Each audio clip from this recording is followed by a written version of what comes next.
Hey, what's going on, everyone? Welcome to another episode of About Abroad, where it's my job to introduce you to people who have built amazing lives for themselves in various foreign corners of the globe. We're talking with expats and thought leaders about moving abroad, remote work, visas, and all the fun and practical knowledge that you need to know to follow in their footsteps. If you've ever dreamed of making a life for yourself overseas, maybe working remotely or embracing long-term travel, retiring or studying abroad, or even just taking a peek inside life beyond your borders, you've landed in the right place.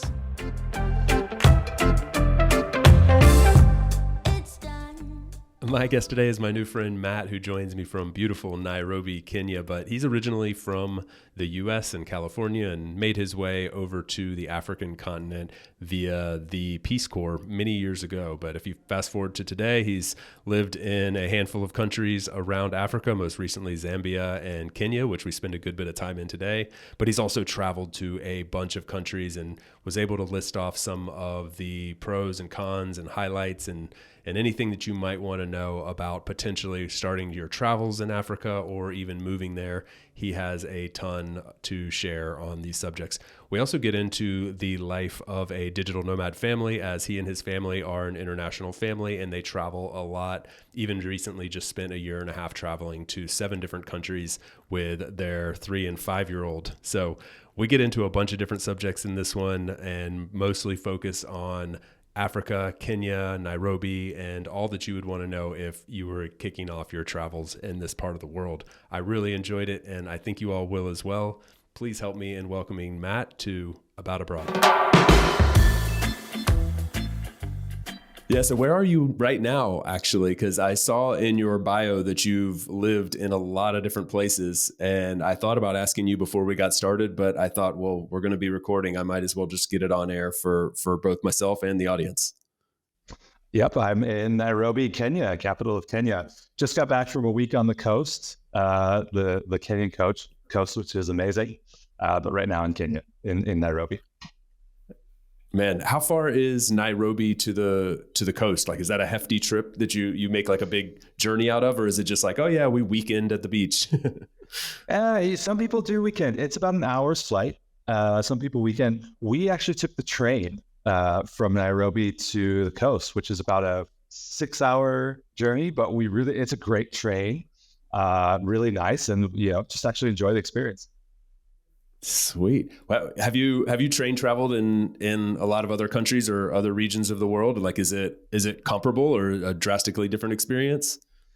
I've done a few. I did one from Czech Republic to Hungary many years ago. I did one from Zambia, where I also lived previously, to the Tanzanian coast as well, which was a 2-day.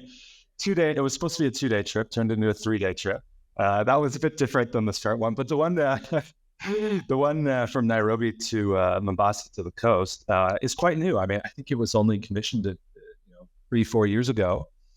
Real high quality and real nice. And I was also expecting a little bit of at the train station, kind of some hecticness, a lot of people, but actually it was a really smooth process. Book online, and yeah, it's great. That's epic. I love it. I don't know about you. I'm actually assuming you're originally from the US. Is that correct? I am. Yeah. From California. Yeah. Yeah. Okay. So California, Carolina, I love it. Everybody always says, oh, I'm from North Carolina. Oh, Carolina. Yeah. Los Angeles. And no. It's the other side of the country. California, Carolina. I get it. Pretty different places. But I don't know about you, but like coming from the US, when I first came abroad to Europe in particular, like start doing train travel and using public transportation, like I've done like, bus systems all throughout Latin America and trains all across Europe. And I'm fascinated by how awesome it can be. And we just like don't really have that in the US. I mean, there's little regions where you use trains a little bit more than others or something, but like we just don't have that. Or at least, that was my experience. And so I'm like in love with places where it's just like your experience there, like just taking the train out to the beach. Like that's a very cool, convenient thing. And it adds a little something to the journey, I feel like. Yeah, I love it. I love the train, and the train from Nairobi to Mombasa, you actually pass through a national park, and so through on that way, you're looking outside and you're seeing elephants, you're seeing giraffe, you're seeing zebra. Yeah, it's great. It's kind of part of the whole thing. Yeah, so it's great. Within cities here, within Nairobi, for example, you would have like kind of mini buses, like little, we call them mini buses or matatus. This can fit kind of 9 people and have their own specific routes. And then, I don't know whether your audience would expect this or not, but of course we have Uber, and you can get, your own Uber car. You also can get an Uber motorcycle. So you can jump on the back of a motorcycle, call it by Uber, and it can take you around. So yeah, all sorts of different options. That's amazing. I mean, one of the really cool things that I feel like the audience here is like in tune with this, but maybe the general public just isn't like aware of how like up and coming the tech and startup and like obviously just like the general economy, but how things are just like really thriving on the continent of Africa and like up and coming in that way, but also like in some very specific hotspots. I tend to think, I haven't physically been there, but like I have the impression that Kenya and specifically Nairobi are like kind of at the on the forefront of that wave, I guess, so to speak. Do you also feel that being there? For sure. Absolutely. I think that Nairobi is if not one of the hotspots for tech and the startup ecosystem in Africa. Lagos in Nigeria would be another one, as well as a couple places in South Africa. But yeah, the convenience here is shocking to some people that wouldn't be familiar with it. It's, we have so many different apps that we use, and, we get our groceries delivered to us on, via app. Anytime, even if I need something printed and I don't have a printer, I can send a WhatsApp to the local print shop, and they'll print it out and send it on a motorcycle over to my house. And we just get used to this stuff. Yeah, everything. But there's all sorts of different apps going on. The other thing that I really, especially when I first moved here, the thing that really got me excited, there's all sorts of little coffee shops. And when you go there, you're just surrounded by people doing really interesting things. You have the person on one side of you is running a tech startup. The other person is, you kind of just overhearing these conversations is running a VC fund and doing investments across the continent. And it's definitely a hotspot. So you feel that energy. I think people that would be attracted to Nairobi are people that are interested in that scene. The startup scene, the investment scene. There's a lot happening here. That is really cool. Yeah, I think that's such a breath of fresh air in a lot of ways, because I think like, you talked about like riding the train out to the coastline and like seeing the national parks and the wildlife, and people think about like, I think you think about the great outdoors and the nature and the adventure of traveling to a place like Kenya, right? But like to know that there's this other side to it that's like this thriving economy and this ecosystem that's just booming right now, it adds something really cool to it. Probably even for people, outside, like you and I both work in this like future of work, remote workspace. So we naturally have an interest in that. But I think even for people who aren't in that specific silo, they can still really appreciate that really that like fascinating dichotomy. Yeah, I think when a lot of people that are not familiar with Africa think about the African continent, they're thinking that lions are just kind of roaming through the streets and, you could encounter one anywhere. But, it's actually just like a lot of other places in the world. We have national parks. You want to go see wildlife, you go to the national parks, and it's great. You can go on safari, you can see all the things that you wanted to see. And then, we have cities, and, we have skyscrapers and all sorts of infrastructure that you might expect out of a big city.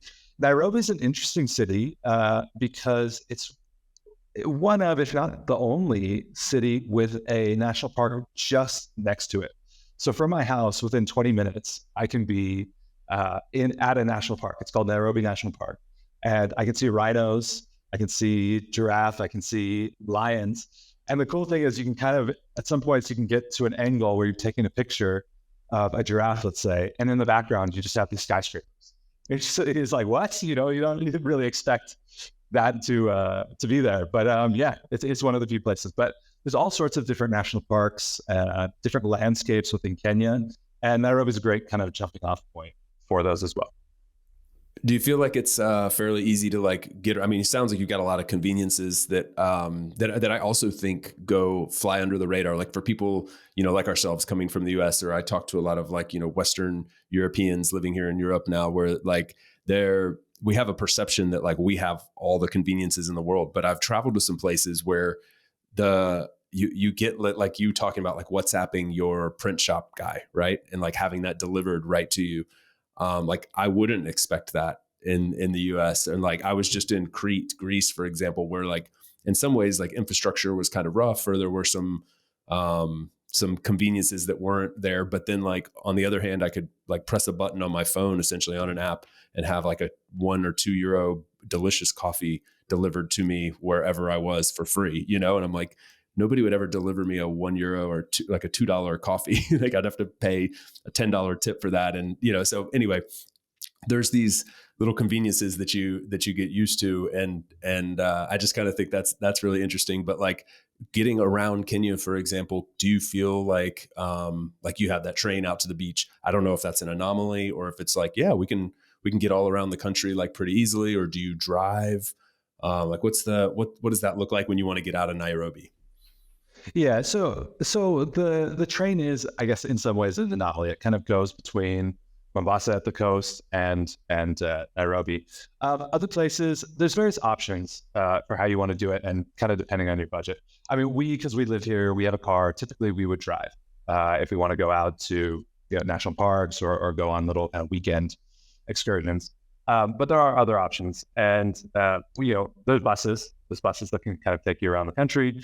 There are also different kind of adventure companies or groups that would kind of organize these group trips.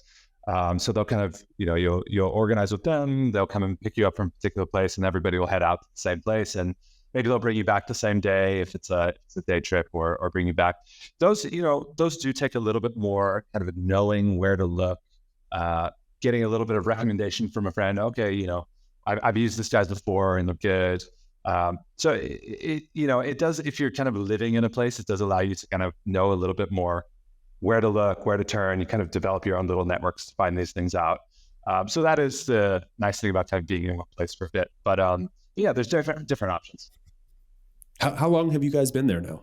So we were here, we've been here kind of for 5 years, but with a stint away for 1.5 years where we basically lived out of suitcases and kind of went the whole nomadic route for 1.5 years around 7 different countries. 7 countries in Africa or elsewhere? It was somewhere in Africa initially, and then elsewhere as well. So I'll just give you the list. It was South Africa, Cape Town. It was back to Kenya. It was to Zambia, and that's because my wife is from Zambia, so it was there. It was then to Spain, southern Spain, the U.S., Mexico, and the Dominican Republic. And the story of that was that we didn't set out. This was in 2021. And we didn't set out to say, let's do 1.5 years travel. It was basically, we were in Nairobi for, the major lockdowns for COVID. And we are an international family living away from our family. So initially it was just like, let's go my office was closed for my work. Let's go spend some time with family because we haven't seen them in a while. So my wife's sister lives in Cape Town. So we went there 2 months. That was the initial plan. Loved it. Decided to stay for another 3 months. We were there for 5 months. Came back to Kenya, just kind of get our, some of the logistics in order. Then went to visit her family, her parents in Zambia, where we had also lived for 10 years previously. So we also had friends that we hadn't seen in a long time.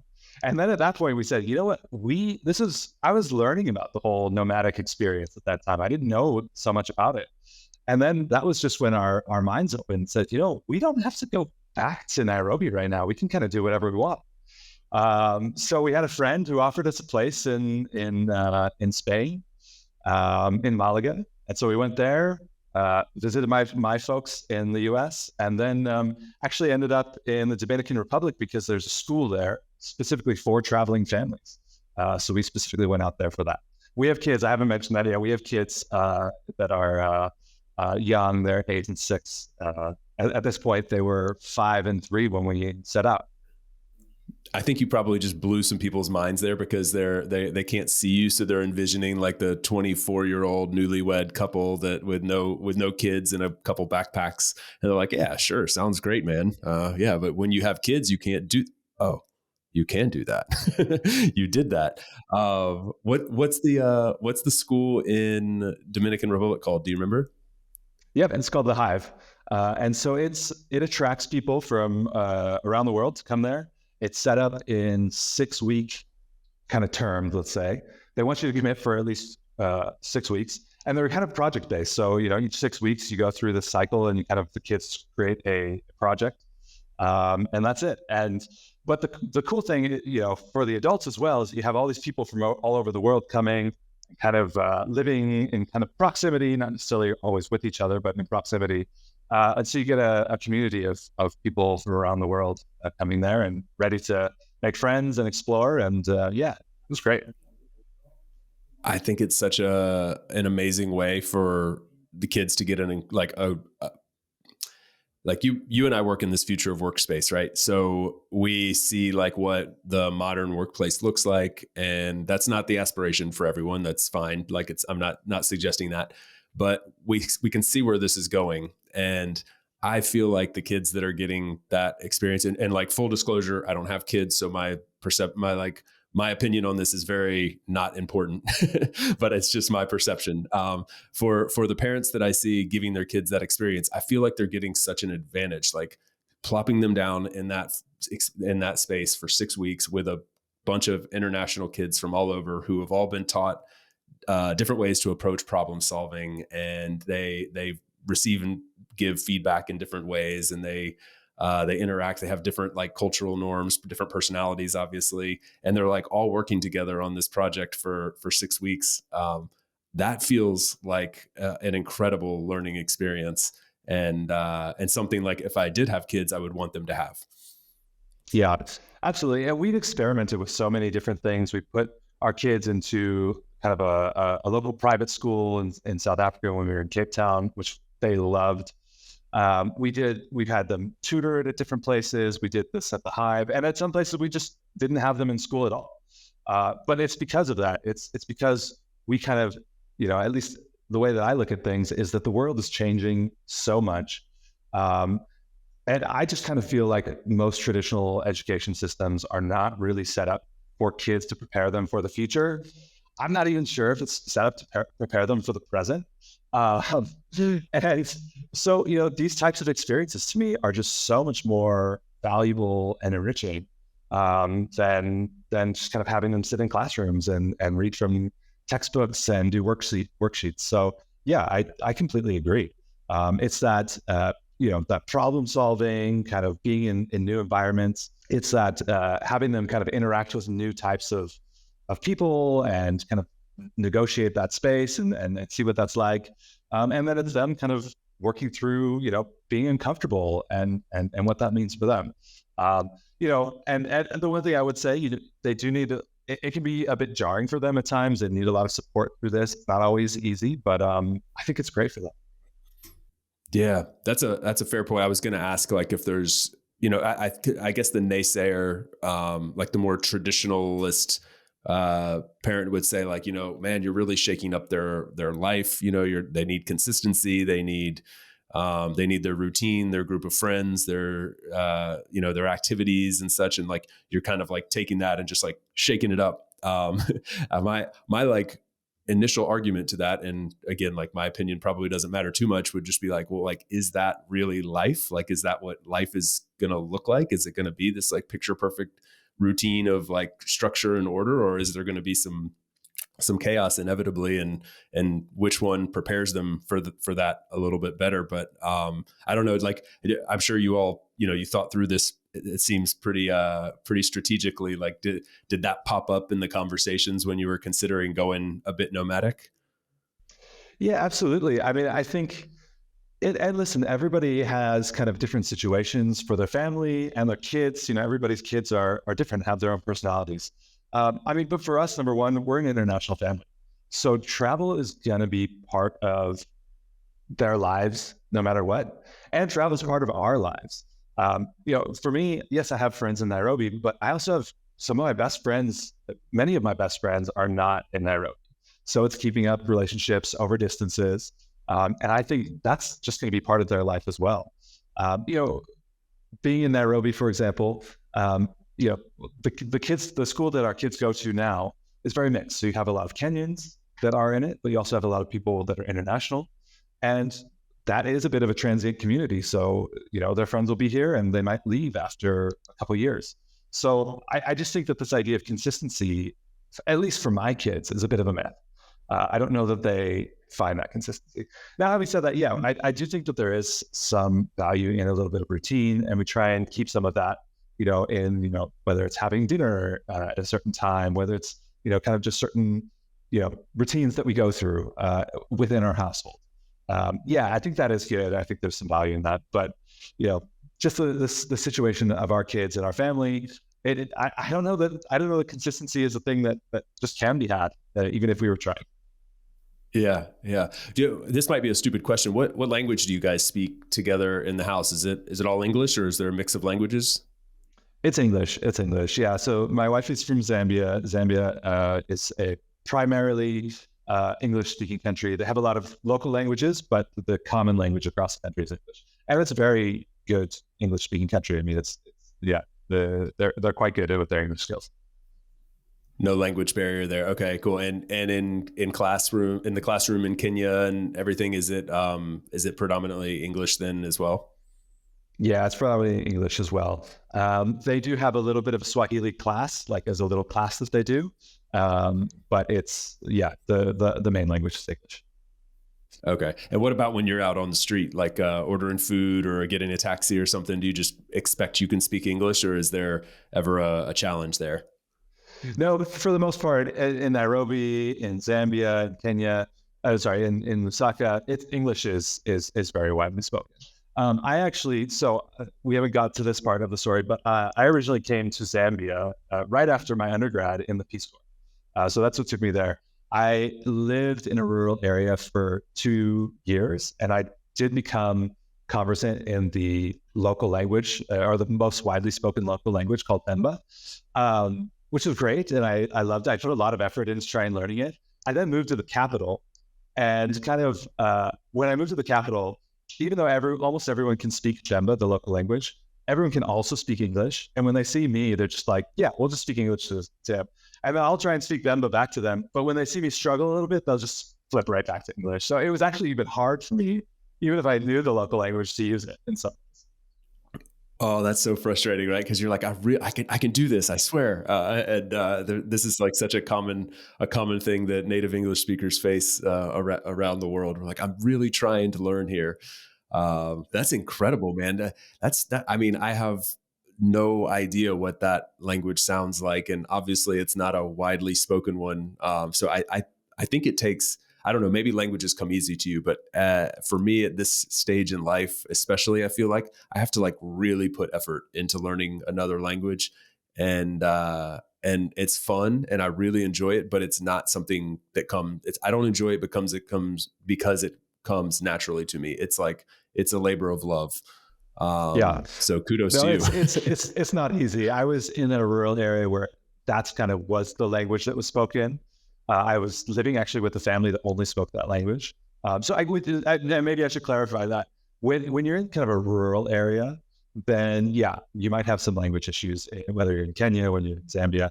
But in the capitals and the bigger cities, English is very easy.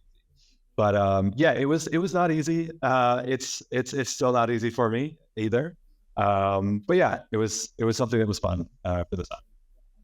I'm very fascinated by the Peace Corps because I actually evaluated doing Peace Corps coming out of college, and a couple other like core programs that would take me abroad and give me some time to like figure out what I really wanted to do and give back a little bit. I ultimately did not do that, but I seriously considered it. And I've actually met very few people who, I feel like there's a ton of people who are in my shoes who thought that sounded good, got to the brink, and then said, no, I'm just going to go do something more traditional.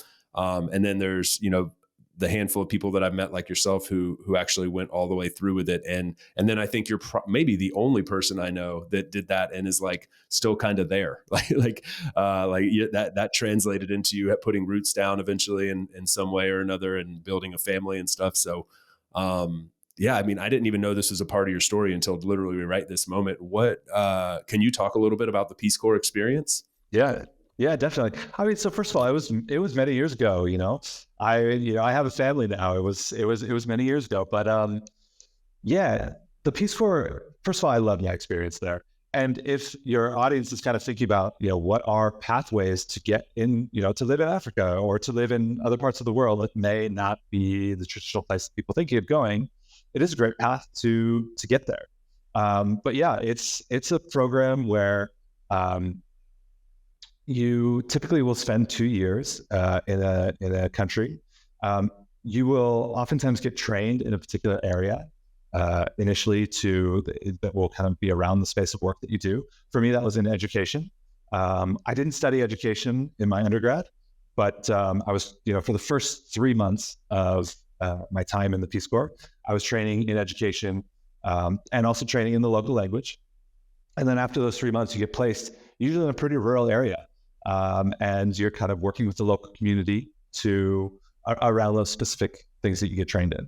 I mean, just to paint the picture, I mean, I was in a rural area where, my house was thatched, so it was made of grass. I had no electricity, no running water. I was kind of hosted by a family that had like 4 kids. It was a mother, it was 4 kids. Our house was right next to each other. I ate at least all my dinners with them every night. And we'd just sit around the fire and chat. And that is how I ended up learning Bemba. But yeah, and then the work I was doing, so there was a local school that was near me, and I was kind of working to train some of the teachers there, but then also actually ended up helping them start small businesses to kind of support education that was going on there. And then that, to be honest, that was also then a stepping stone for me into kind of this more international development work that I still do these days. And, so you may not come across a lot of Peace Corps volunteers. I do in this kind of international development space, because a lot of, especially a lot of Americans, I mean, it is an American program, do kind of have this background. So yeah, it's kind of a good jumping off point. You mentioned it's an American program, but non-Americans can apply to the Peace Corps and participate, correct? No, it's just it's actually a U.S. government program, but there are some other programs that are similar to it for people of other nationalities. I think there's one called VSO that might be British, but I think also brings in other people. There's other volunteer things. There's also now actually an African Corps, which is kind of based off the Peace Corps model, but for Africans and African citizens to be able to volunteer in their own countries or into neighboring countries. So that actually was modeled after the Peace Corps, started by former Peace Corps volunteers. So yeah, there are other options out there. It is so I guess like I have tons of questions. I'm trying to narrow them down so I don't just focus on this the entire time. But like, do you have any control over where you're placed and what your focus will be on, or is it like pretty much assigned to you? So I think, and don't quote me here, even though everyone is listening to this, because when I was joined, I didn't really. You could kind of say I have a preference for this area, but that didn't even hold that much weight. Things have changed now, and I believe that you actually have specific roles in specific countries that you kind of apply for or bid for. So I believe there's a lot more control now, but when I did it, there wasn't. When I was told I was going to Zambia, the first thing I did is, okay, let me open a map and just figure out where exactly that country is. We'll be right back to the show after a quick break for a note from our sponsor. This episode is brought to you by my friends over at Lexity. I've lived abroad in various countries, and one common denominator I've found is that dealing with foreign bureaucracy is a nightmare. Trying to navigate visa and immigration waters in another language is not something I'd recommend ever trying on your own, even for the most experienced of us. So when I recently had to renew my Spanish visa again, I turned it over to the pros at Lexity. They've already helped more than 5,000 expats and digital nomads find a home and thrive in countries like Portugal, or in my case, Spain, also Italy, France, and Greece. Some very desirable locations indeed. So whether you're trying to obtain your first visa abroad, purchase a property, or work through international tax issues, Lexity's team of friendly lawyers is here to simplify your journey. The team is super knowledgeable, bilingual, and thorough, and I seriously cannot recommend their services enough. My experience working with them has been incredible, and I can honestly say I don't know that I would have EU permanent residency if it wasn't for the help of the team at Lexity. So if you're ready to make your move abroad, then Lexity is offering an exclusive discount to About Abroad listeners. Grab 10% off your first service with the code AboutAbroad2023 and learn more over at Lexity.com in the show notes and start your abroad journey today. If you've made it this far into the episode and you're still enjoying yourself, then I would love to ask a quick favor. Open up the app that you're using to listen to this podcast and leave a quick review. You can do this in Spotify, Apple Podcasts, and really just about any platform that allows podcast listening now. If you can't find that in the interface of the app, then scroll down in the show notes and find ratethispodcast.com/aboutabroad, and you should be able to leave it from there. Thanks so much, guys. We really appreciate it and hope you enjoy the rest of the show.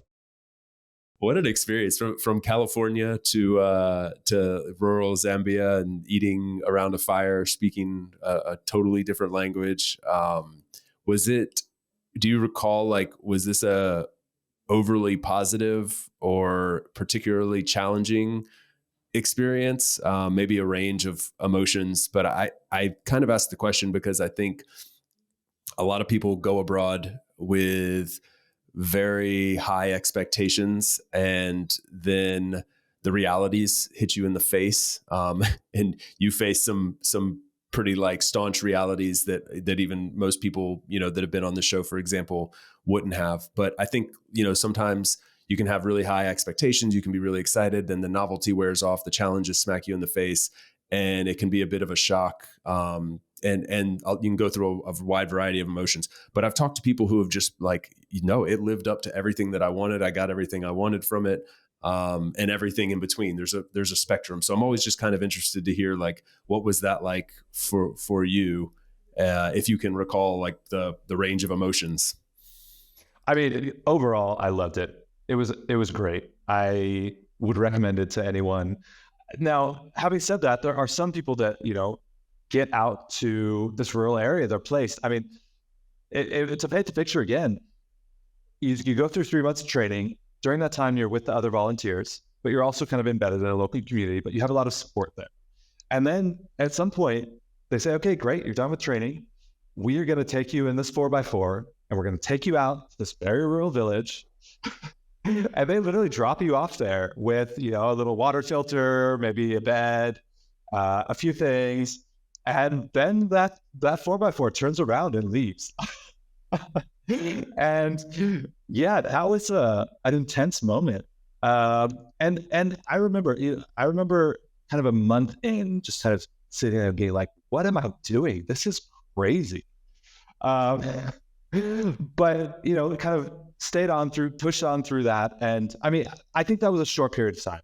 I think that was, a week maybe that I was kind of in that space. But then I loved it afterwards. But I will say, you hit the nail on the head when you said the word expectations. And what I found was there were some volunteers that when they get dropped off there, they say, you know what, bring the car back, pick me up. I'm going home because this is not what I want. And I think it's about expectations. I think if you kind of come there with expectations about this is how it's going to be, or this is, the specific success I'm going to have with my work. These issues that we deal with are very complicated. So to kind of go in there as a young person and say, I'm going to kind of come in here and affect this whole society or this whole community, these are hard problems. So the people that come in and say yeah, I'm going to do this, they have a hard time. But I think the people that come in with kind of loose expectations say, listen, I'm just going to be here. I'm going to experience this. I'm going to do the best I can. I think they have a great time. I think that's generally good advice for anybody, whether you're doing Peace Corps or just like, moving to a foreign country for a while, like, kind of letting it wash over you. Like, don't fight the waves so much, like you got to kind of just embrace the differences and remember that you came there for a reason. Like, you wanted a change for a reason. You wanted this experience for a reason. And when those things start happening, or when the expectations aren't met, or you're frustrated because things don't work as you expect that they should, and you don't know why they don't, like, remember that that's part of what you signed up for. I've been in, expat circles in countries where you've got people who are just like complaining about the local way of something being done, or maybe not being done. And how it was so much better back home. And it's like, well, fine. We can all vent sometimes, we can all have bad days, but like, when that's the general tune of that group, it's kind of like, well, what did you sign up for? Like if you wanted it to work exactly like it was back then, or if you didn't want to, experience something new, like, why did you go through all the trouble to do this? Why did you make all the sacrifices to build this life for yourself? So anyway, I think it's just like, it's good for me. I have to remind myself often, like, even to this day, after many years of living abroad in different countries, like, sometimes things aren't going the way you want. And it's like, I have to take a step back and just remember, like, this is part of the deal, and that's fine. And like, I'm getting something from this experience. And I think you have to love the adventure. I think you have to love the adventure, right? That's why you go out there. I mean, if you wanted just to kind of be like home, or be super easy, maybe you just stay at home. But you have to, love the adventure, and the adventure is always going to be something about, I don't know what's going to happen next. You just kind of have to embrace that. Do you still have that sense of adventure now? Like, you've been here for, I mean, I'm just doing some quick math. You're talking 5 and 10 years, and you've been there for many years now. I can let you specify how many, but like, is there still a sense of adventure? That's a really good question, and I would say it wears off after a certain point. But then it's kind of just figuring out what that means. Do you want to chase that adventure? Do you not want to chase that adventure? What does that look like if you do chase that adventure? So I'm married now. I have kids, so it's not even just about me. My wife thinks that if it was just about me, I'd just be kind of like all over the world doing whatever. But so it is a bit of a balance. And but what we've talked about for our family is, like, we want a base. I think a base makes sense. When we did that year and a half of travel, it was amazing. You have high highs, you have low lows, and it's exhausting. But it was great. I would do it again at some point. But so what we've kind of said now is, like, can we have a base? But let's say for 3 months of a year, can we pick a new location and really go and kind of steep ourselves into that? And that kind of gets me excited. That gets me kind of, my adventure thrill. Don't get me wrong, my wife loves it too. My kids love it too. But it also gives us a sense of like permanence at a base, and that's a great cadence. Yeah, I think that's an awesome cadence. I think that's like very realistic and feeds that sense of adventure. And then I'm like you, I'm like there's part of me sometimes that's like, my wife will joke with me and she'll say, like, you would just go all the time. Like, if you could, you would just constantly be on the move. You're kind of addicted to this like moving lifestyle. And there's part of that's true, but I also really like my routine. I really like having a social circle. I like not having to figure stuff out all the time, although maybe I do have a little bit of an addiction to it. Like there's some peace there. And so I feel like there's this really nice cadence that I think a lot of people that I talk to on this show and off the air, like, are looking for a form of what you're talking about, like a home base or maybe two, and some travel in between, to a place or two, and just like really settling in to that place. And I think especially with a family, that makes a ton of sense. Yeah. And even those, trips, like let's say 3 months, if we go somewhere, I like the longer periods of time, because I actually like to find a routine there as well. I like to have kind of, my little local cafe that I go and do work from, and kind of get to know the waiters there and just kind of have a little routine there. And I think when you do those short trips, you kind of like, oh, I got to see this place. I got to see this place. I got to see this place. And you don't really settle in and feel like, okay, this is what life could be like here. I can kind of picture myself. So I like that. I like that longer routine. Yeah. I kind of have like a theory now that like you almost need, I think, like a minimum of 3 months in a place to like feel the slightest bit of settled. Like by the time you get to 3 months, you've like really figured out that cafe that you really like to go to, and you've figured out the best route to get to the grocery store and to your, like in my case, like a co-working or a gym, or you've built a little bit of a social circle at least, and like, you've seen some of the sites, but you didn't have to rush through it. And like, but for me, anything less than that, I start to feel like kind of claustrophobic, like I'm like rushing through everything. And, it's obviously like a, very privileged talk here, like being able to do that. But I mean, if I'm just being honest, like that's kind of my like preference now. Is like anything less than that, it's like, it feels like too much chaos and not enough like settling in and just enjoying it. Yeah. Yeah. Hey, I have a question for you about, if you think about your audience. I've, been fortunate to be able to travel across a lot of countries in Africa. Africa has 54 countries. A lot of people from outside think, oh, Africa is very homogenous. It's kind of the same. Actually, it's very diverse. I'm just curious, if you think about your audience or even just your crowd that you run in, are people interested in coming to Africa? If they are, what are the things that kind of stop them from doing it, or scare them, or what are the thoughts about spending some time here?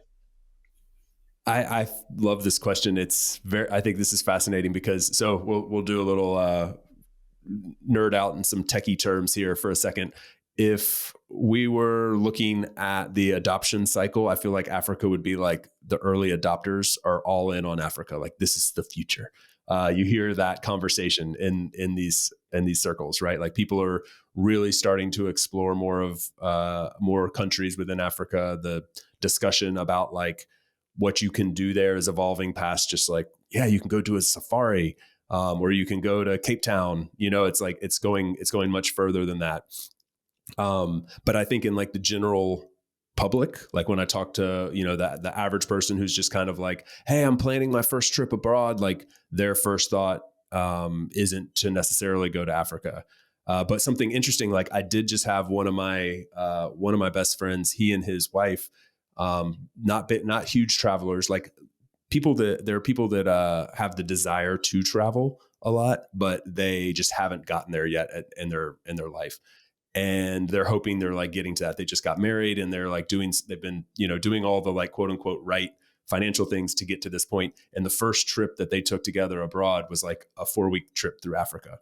And they visited a variety of different countries, and so that I feel like even just like 5 years ago wasn't I didn't hear that conversation happening as much. But I totally think, I think you hit on a really good point, like 54 countries. I did not remember that was the number. And I would have guessed much lower if you had asked me to. But I do think people from the outside looking in, like forget how diverse it is. And like that, and I'm obviously not the right person to speak to that. You are, but like, that is really fascinating.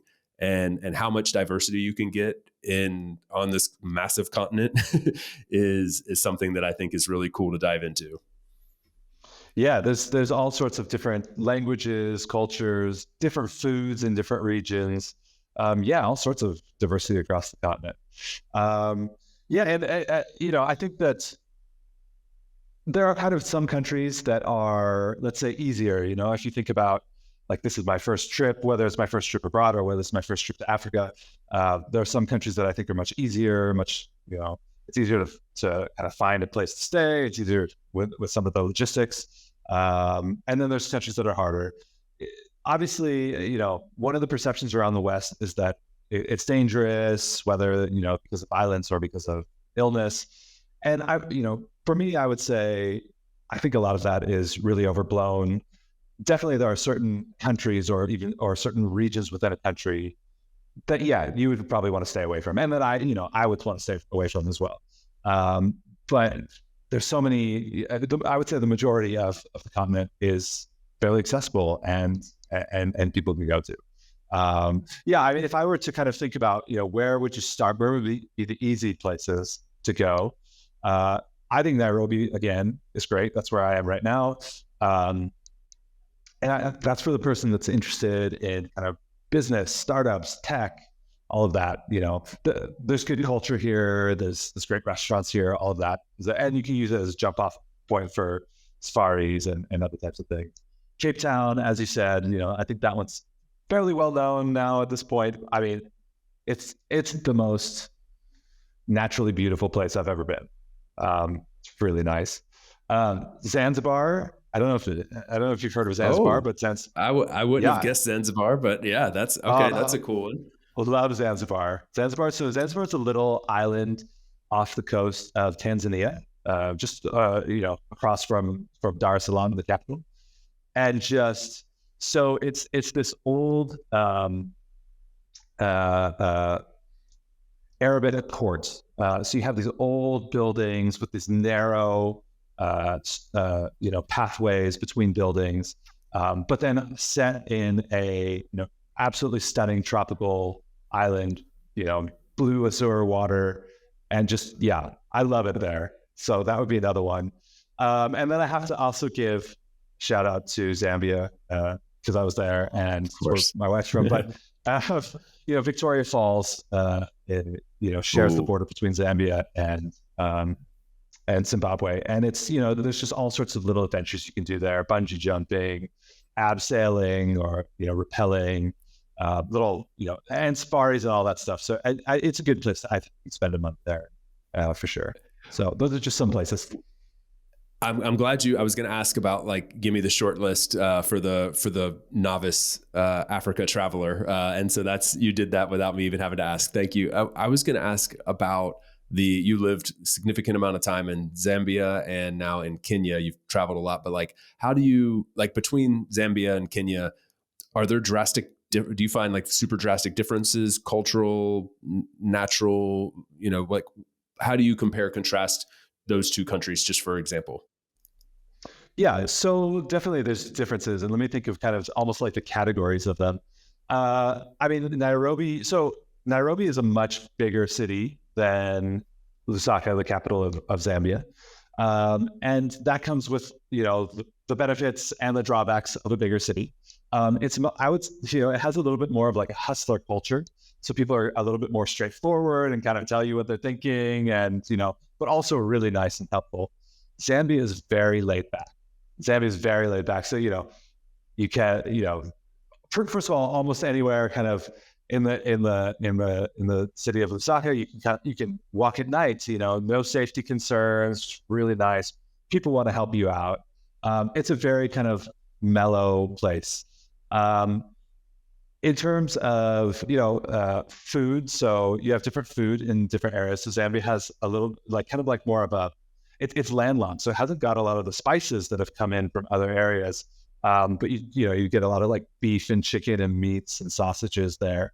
On the coast of Kenya, especially, you have kind of that's the Swahili culture, which has a lot of influences from the Middle East. So you do get a lot of spices and a lot of coconuts and chapatis or flatbread type of stuff. So yeah, that's quite different. Those are some of the kind of the ones that jump out to me initially. They're both, another thing kind of to think about is kind of the colonial past of each of these, which can be some of the darker stuff, but and the legacies from that. But so these two countries are both former British colonies, which is why you have the strong English speaking in both of these places. And so you do have some similarities because of that. So you see some sort of similarity in language, but also even in culture. They both love their tea. Kenyans like a lot of milk in their tea. Zambians don't like as much milk in their tea. But yeah, so you have little kind of nuances as well. It's so fascinating to dive into all the little nuances. I mean, that's what keeps, we talked about the adventurous spirit. I mean, I could find adventure in that alone right there, right? Like just like comparing the way that you take your tea differently from one country to the next. That keeps life very interesting. And I mean, I've like said many times, like one of my goals with travel and experiencing new places is like to make the mundane interesting. You know, just like your day-to-day stuff can become fascinating in a foreign place and a bit of a challenge, but also like a bit of an adventure. And so I think that's really cool. And you talked about like traveling around, but like from place to place. Do you find like are you just hopping flights? Like, are there regular flights from Nairobi to Zanzibar, for example, or like is it a cumbersome process to get from one country to the next? I would say I kind of guess it can regionally. depend. So, yeah, I would say regionally. So, like within East Africa, within Southern Africa, within West Africa, it can be pretty straightforward. Quite a lot of flights. Um, if you're kind of going from one region to another, if you're going from East Africa to West Africa, which, by the way, I think people forget how big the African continent is. That can take you like 7, 8, 9 hours of direct flights. I mean, it's a huge continent. So that could be more cumbersome. So you don't always have direct flights between there.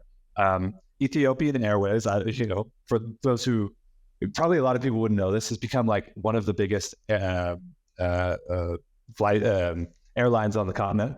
So a lot of flights will go in and out of Ethiopia, Kenya, Kenyan Airways, South African Airways are some of the biggest ones. So yeah, those will be kind of like your big transit hubs. Yeah, and so you can do that. The one thing I will say, which is really unfortunate, and I would love to see things change, is that flights are generally more expensive in Africa, and it may be because the volumes are not as there. You don't have as many flights, but yeah, they are unfortunately a little bit more expensive. Yeah, that's something that I found interesting. Also, I lived in Latin America for a little while, and that's like what I found was like my cost of living was very, very low, generally speaking, like compared to the US. But for some like quote unquote luxuries, a flight I would label as a luxury. Even like one thing I remember that really jumped out at me was like buying like a coffee machine, like a traditional American like coffee pot kind of thing, was like super expensive, like 5, 6 times more than what I would thought to have paid at a local store in the US. But like flying was really, really expensive and comparatively. So like there were some surprises sometimes when you get used to this like lower cost of living compared to where you're from, and then you get smacked in the face with something where you're like, whoa, that luxury is a lot more here. Does that kind of resonate with you It with does, your experience? and if you look at food, for example, on the continent of Africa, or at least let me just talk specifically about Kenya and Nairobi. Generally, what you find is you can spend very little on food, or you can spend a lot on food. And generally, I think what this comes down to is manufacturing. So if stuff is made here, if stuff is grown here, then it tends to be very cheap. You can get great vegetables here, tomatoes, and all sorts, all sorts of fruits, and it's very cheap. But then let's say you come from the US and you're like, no, I really want my Cocoa Krispies, or I want my Captain Crunch. Like that's, if you want to bring that stuff with you, that stuff's expensive because it's not made here, and everything's kind of like imported from very far. And so, that would be the case for appliances. You have some cheap brands that may even be assembled locally, and that can be cheap. But if you want kind of the high end thing from Italy, I think you're in Italy right now, again, that's going to be expensive. So it comes down to kind of like what's available, what's manufactured there, what's happening in the local economy versus what's being imported from far away. Yeah, that makes a lot of sense. But on the whole, like you've maybe it's been a while since you were living in California in the US. Like generally speaking, is it safe to assume your overall cost of living is less, significantly less? Like you feel comfortable, and as a side note to that, like would it be painful if you had to move back to the US? Like would there be some reverse culture shock there? There would be. And I mean, especially kind of knowing what like rents are in the US, like renting a house in the US is bad. It's expensive. I see through my extended family. Yeah, I mean, housing here is much cheaper than at least, in cities in the US or in the West. I'd say it's probably a bit more expensive than like Southeast Asia, but not like huge orders of magnitude. But yeah, definitely cheaper than the US. And I don't know. I don't know Europe prices as well, but I imagine it's similar to the US. Yeah, I mean, my cost of living um in Europe, it varies country to country and region to region, of course, but like generally speaking, all things considered, it's a bit less than the U.S. But the U.S. has just gone crazy with two major factors, which is like cost of housing and cost of health insurance. And like if you could adjust those two things, it would change completely. But it's just that's my challenge. Like when I evaluate going back, I think like, God, that would be really hard to readjust to. And yeah. In my head, because I still kind of, when I'm buying things, convert it back to what I think that I would pay in the US for it. But I've recently realized that I've pegged all my prices to kind of 10, 15 years ago. And then I go back home and I'm just like, oh man, like a burrito is $10. I'm from San Diego. A burrito is $10 when I grew up. Those were like $3. What is going on? So yeah, I'm just really out of tune with what it is in the US. I think it'd be very painful to go back. Yeah, it would for sure. It's funny you mentioned burritos because I had that exact experience going back to went to a burrito shop that I love in my hometown, and it just smacked. We got like two burritos, an appetizer, a couple drinks, and it was like $68 or something, and I was just like, what? Like 2 years ago, this was $15. I swear, right? Like, so yeah, some things are just really tough to readjust to. Um, my last little like line of questioning. I honestly, I have thousands of questions. I feel like I could talk to you for forever, but I know we have to let you go at some point. So I'm just kind of curious, like, I think we all living abroad on some level or another, even if we're like very settled into where we are, we always kind of play that game. Like we just did it right there, like thinking about maybe going back, like what would that be like, even if it's totally hypothetical.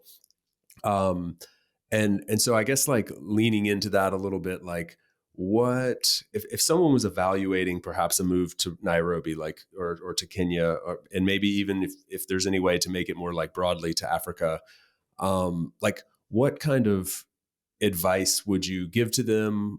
Maybe even if there's warnings in there, or like expectations to set, but I guess just like generally speaking, like what would you be excited about for them? What would you want to caution them on? Because you probably think about those things when you think about like, oh, it would be nice to have this if I was back there, or I definitely miss this, or I definitely don't miss that. So I'm just like, curious, like maybe those conversations you've actually had them before. But those are the kind of questions I get a lot from people who are, just starting to play this game of like, maybe I'm going to go, Matt's piqued my interest here with Nairobi or with Kenya. What would that conversation look like?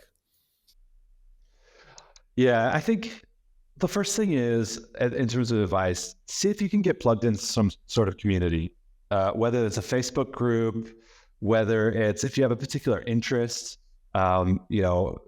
If there's tech hubs here, if you're into kind of tech and business, like get plugged into a tech hub, or find somebody that knows somebody that's there. Because I think that's just going to make things a lot easier to, socially, but from logistics wise, I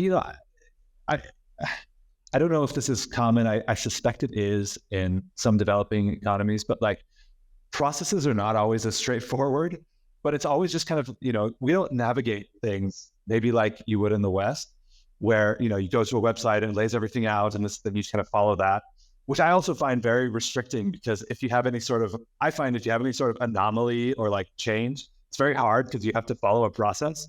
Here, it's very different. It's like, there's kind of some loose process, but it's really about, who do you know that kind of knows somebody there? They're going to, once you speak to somebody, they're just going to help you out and figure out help you through your problems. And I feel like, so it's about like networks and kind of knowing people. So if you can get plugged into that, great. Like, but as the counter example, in the US, if I'm going through the banking process, so many times I find, in order to access anything, you have to have an American phone number. And I don't have an American phone number anymore. And so it's just like, oh, you don't have an American phone number. Sorry, can't help you. And then you wait online for like an hour to try and talk to someone. You can't. So I don't know. I find that stuff really frustrating in the US. And I like the process here of like, it's about knowing people or it's about reaching out to people. So that's the first thing, just get to know somebody. I think, kind of coming with an open mind and come with a relational attitude. You go out and meet people, go out and get to know people because, relationships are very important here. And I think that's where you'll find a lot of the enjoyment is in those relationships. Caution, I think that, I think it'd be hard if somebody's trying to like come out here and find a job while you're here. I think that can be difficult. Like if you're trying to look for a job, try and set that up, I think, before you come out, if possible. And then, I think the other piece of advice is, a lot of the concerns that you have, with this kind of stereotypical idea of Africa, if you're kind of going to a place that doesn't have, isn't known for having conflict, a lot of these things you can get through and you can work through. It's not as big of a deal as you want. There's good hospitals here in Nairobi. We had the option of having our kids in the US, but we chose to have them in Zambia because we felt comfortable with that. Be open-minded and I think that you'll be surprised. Yeah, I think the world's a lot less scary, on the whole. I mean, there's some terrible things happening in the world always, and of course right now. But like on the whole, like when you travel outside of your home country and you get into some a new region of the world, like you often find like there's much more good than there is bad. The infrastructure is probably a lot better than you expected. I think that you touched on the like having kids abroad thing. Like I've talked to so many people on this podcast where like they did the exact same thing. Like they chose to have their kids abroad, and there's an assumption, I think, from a lot of people, a lot of us in the US, like we tend to think that we pay a lot for our healthcare, but that's because we have like really great healthcare. And like my experience has just been that it's not really true. We do pay a lot and it is good, but like you also get really good healthcare for a lot less, in a lot of other places. So there's not a direct correlation there between like price and quality and access. Not at all. That is not at all. Yeah. That is a myth. I also loved your point about the rules. Yes. I also loved your point about the rules and like regulations, because we come from a society that's like rules and regulations and like things work. And we're like, we expect that to take place. Like you will follow this process and things will work and that's it. But there's like, I've really come to find some joy in the gray area that there is in other countries where it's like, maybe the process isn't as well oiled as it would have been, like, or as well automated or as digital or something like that. But there is this like, there's a gray area and, we're going to work through that together. And there's going to be an actual conversation. And there's been something like that's relaxed in me about that. And I've really enjoyed that evolution. So that can be kind of like eye-opening at times, I think. Yeah. I think if somebody is considering moving out here or just spending some time out here, if there's a way that you can find a way to speak with somebody who is here, I think they'll give you a really good perspective. Because I think about, for example, I've had American friends who are like, I think we're going to come out. And then they go and speak to their doctor. They're kind of like their general practitioner at home. And they're just like, oh, if you're going there, you need all these shots and you need all these precautions and you don't do this, don't do that. And they just scare them. Whereas if you talk to somebody who's out here, it's like, well, actually, no, first of all, you probably don't need most of those. It's fine. And generally you'll be good. You'll be okay. So if you can, speak to somebody who's out there, maybe who's who's from your culture or from your country, because they'll kind of be able to speak your language. Maybe not. If you can do that, I think you'll get some good insights. Very cool. On that last note right there, you mentioned like, connecting with people. Is there a way that you see like, international groups connecting? Is there a platform, an app, a website that you would recommend people go to?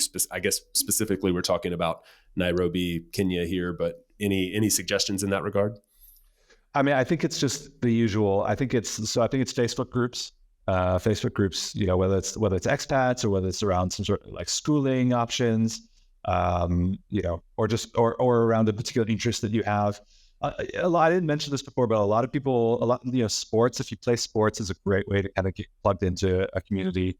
And then just there's all sorts of WhatsApp groups. So you're part of all sorts of WhatsApp groups, and that's just so informal. Like, oh, I need this certain thing, and you get kind of 5 people. Oh yeah, here you go, or here's this contact. Here's someone that does that for me. And those can be harder for somebody that's not there. That's not already plugged in. But again, if some way you can get plugged in to somebody or through a Facebook group, then they can start adding you to WhatsApp. Awesome. Yeah, that's a great suggestion. We just arrived to a new town the other day here in Italy, and like found a Facebook group that was like English speakers in this area, and we posted something on there. We needed like a dog sitter for a couple days, and we had like 25 responses. So it's amazing. Like Facebook groups can be so powerful. I'm not even on Facebook, so like I don't see the power of them, but my wife does all that for us. And like it's really, it's like for me, it's the coolest thing that Facebook's done for us, is like giving us those Facebook groups, because that's the common denominator across the world. When I talk to people here, is like, yeah, that's where we go to connect. And then from there, you might get added to a WhatsApp group, or you might get added to a meetup group or something. But like, that's a great central starting point. Like expats in, or internationals in, or English speakers in blank can usually get you some good information. Definitely. Man, I gotta let you go, I think. Do you have one more point? I'd love to just shout out, being not an African, talking about Africa, I love to kind of shout out the names of some Africans that are in the States, if your audience is interested and wants to follow them, because I think it's great to, see that perspective as well. I think it's a great one. So, there's a couple people that are in the space. Somebody on YouTube, Tayo Aina. Sorry, let me say that again. Tayo Aino. Aino. It does great videos about kind of different places on the continent if you want to see them. Another Tayo, this is a common Nigerian name. Tayo Roxon has a great podcast, which you may be familiar with. And kind of a newer one is Wie Barkin. Does some great stuff on LinkedIn, kind of showing some of his perspectives as well. So there's just some good names or people to follow if you want to see their perspectives, and I think it's great to be able to do that. Yeah, I'm glad you mentioned that. I'm not going to lie. There's like a little bit of apprehension. I'm like, oh man, we got 2 white American dudes talking about life in Africa. Like, can we get some more diversity on here? I'm happy to say we've had Wei and Tayo on About Abroad before, so we're going to put the links to those episodes in the show notes of this episode. So if you're interested in learning more, you can go and listen to their episodes, and also get connected to their LinkedIn's, their social medias, their feeds, because they put out tons of awesome content. And so I'm glad you mentioned them. And the first guy that you mentioned, I'm not familiar with, so we need to get that linked up as well. But that's awesome. I mean, I think there's so much, it's funny. We're talking about the rules and regulations thing. Like Wei was saying on this show, how he's big into the entrepreneurship aspect of what's happening in Africa. And he's like, he's like, I wanted to like start a chicken farm. And so, just like in the US, like what would it be like to like, I can't imagine the regulations. He's like, here, I just bought 40 chickens and we got a chicken farm. He's like, I love that the freedom that's there. And we were talking specifically about Senegal, I believe, in that situation. But yeah, there's a lot happening. I'm glad you shouted out a few other people that give us the inside scoop. And a lot more to come from Africa as a whole. But this was awesome to dive deep on Nairobi, on Kenya, your life. Even the Peace Corps thing was a surprise for me. I love also that there's the family aspect in your story, which is like, I think really one of the top 2 or 3 subjects that I hear most from the audience, like wanting to hear more on. So, man, this was awesome. I had a blast. So thank you. Yeah. Being abroad with kids I think it's great. So if I can spread that message, I will. But yeah, thanks for having me. Really enjoyed the conversation. Great. All right. We'll catch up again soon. Thank you again. And thanks for stopping by. Thanks so much. Thanks for tuning in today from wherever you are in the world. Once again, I'm Chase, and this has been another episode of About Abroad. For those of you wondering how you can best support the show, I have made it super simple for you. Just go over to the show notes of the episode that you just finished listening to and click on one of the two following links. aboutabroad.com/newsletter to get our monthly newsletter, no spam, guaranteed, or ratethispodcast.com/aboutabroad, where you can quickly and easily leave a review for the show. It's not just important to me, it also helps more wanderers just like you find us. Finally, don't forget to subscribe on your podcast platform of choice, and we will see you again next week. Thanks again. Hasta luego, amigos.